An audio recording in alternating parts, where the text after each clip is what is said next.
Hey, it's Michael Venus. I'm at Centre Never Apart. I'm excited to sit down and chat with Chi Mizrahi, who's one of the subjects in the new film Kiki, and here for Fierté Montreal.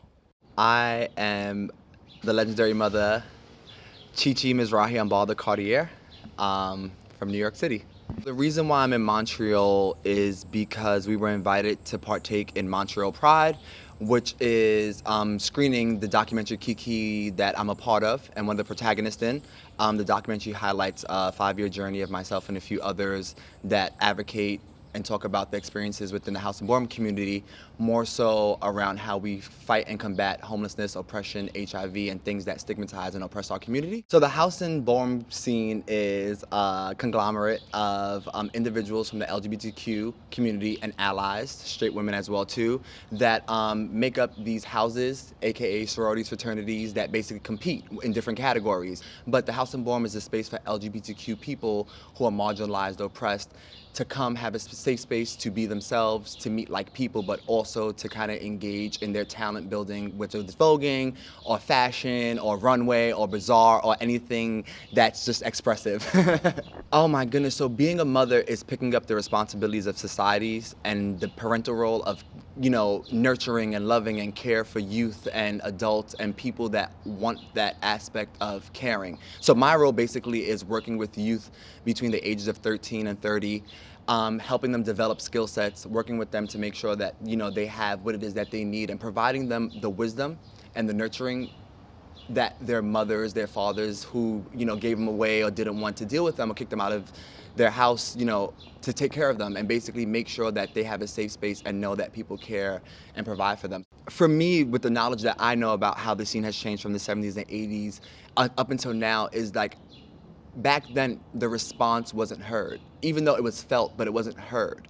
And now that we're felt and we're heard in the sense of socially, politically movements, the art form, the family structures, I think that the evolution of the 70s and 80s has evolved ballroom and the LGBTQ community, especially for people of color, in a dramatic way, especially for visibility, allowing those transgenders or those gender nonconforming or allowing those individuals that necessarily wouldn't be the first pick to now be the first pick, because it's not by racism, it's not by race, not by race, but it's more by talent, it's more by earning your spot and actually stepping up to the plate and saying, I'm here, I'm claiming it, it's mine.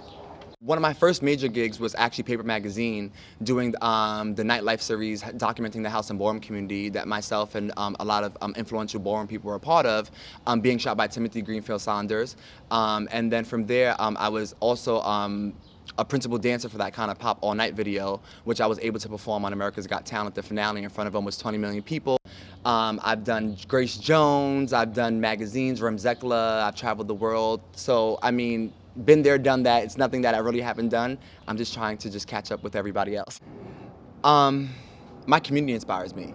My community gives me the strength, the resilience, the education, and the motivation, but most of all the confidence to be who I am. I think my community has been the biggest influence of my life, coming into it, discovering it, learning it, being it, serving it, the love, the affection, everything that I get from them is definitely what inspires me to want to do better, especially to be a role model for the people that don't have the voice or don't have the willpower to achieve or to put their best foot forward like many people have.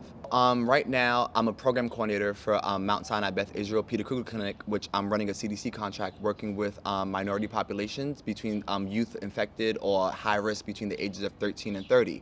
So I'm out in sex parties and clubs and venues that are attracting high-risk youth. So me going to these venues doing HIV testing, diagnosing new positives, linking them to care, making sure they have their insurance, making sure they have their medication, but most of all that they have the overall care and support that they need to live a full, healthier life.